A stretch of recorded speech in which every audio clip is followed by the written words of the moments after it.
ECU replacement, which is located there. That is the ECU cabling. So we've just got to remove the expansion bottle to get access.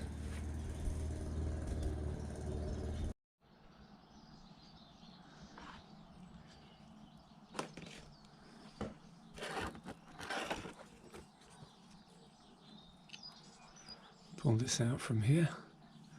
It's just a rubber sleeve. So here was the test one from our friends at 550.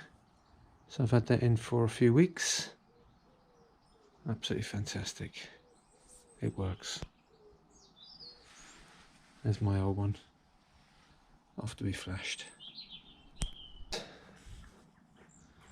The long-awaited 550 Performance E11 European Flash. So, been talking to the guys over at 550 for a little while, and I had one of their ECUs on a test, and I have to admit it proved to be great. I think it needs to be fitted with the airbox modification, but what it does in my eyes is to really smooth out the performance, make the engine smooth, feel lively, like it's got breath. It's got some more go in it, if that makes sense. It still isn't a KTM, you're still not going to launch the front wheel, but it just feels so much better, so much smoother, like the bike you think it should be. I've been riding with a friend on another standard CRF, and compared to the two, we were swapping off and on, and you can just feel it. You get on mine and it feels perky. You get back on the standard and it's not. So here's where the ECU locates, into here. We've got the mount to go. We've got this on from here, and then we'll get the bodywork put back on. See how it goes.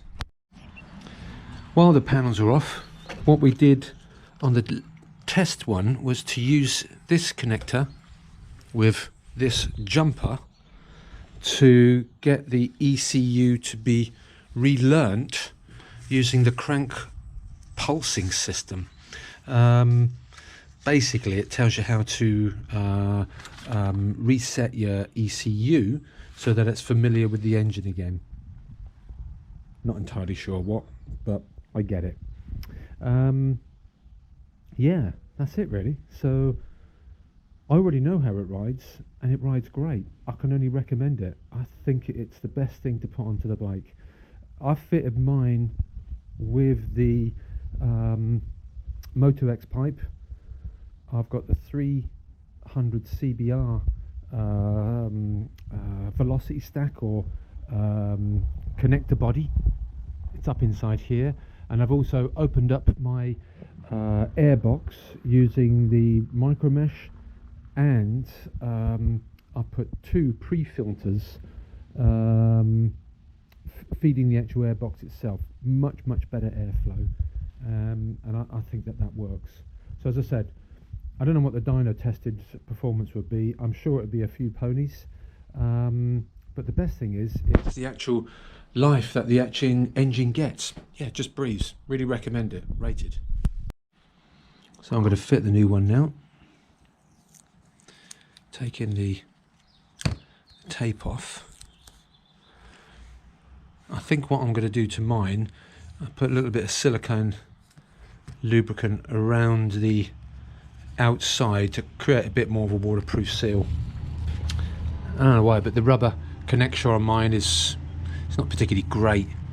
Yeah, it's a bit folded up, but it does catch some crap in here, I have to admit.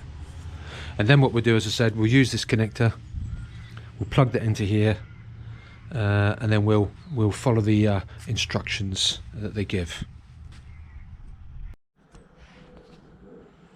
So I've applied some grease to that, just a basic silicone grease. I don't actually put it on the connectors, but just going to try and save water going up inside.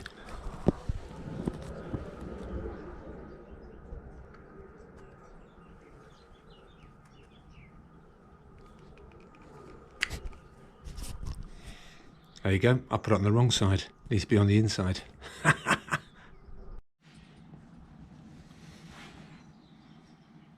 Here we can see it, tried it again.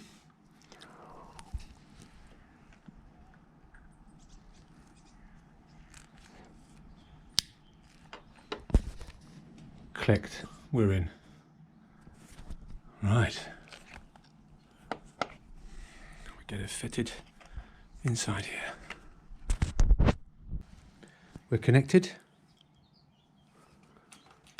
Ignition.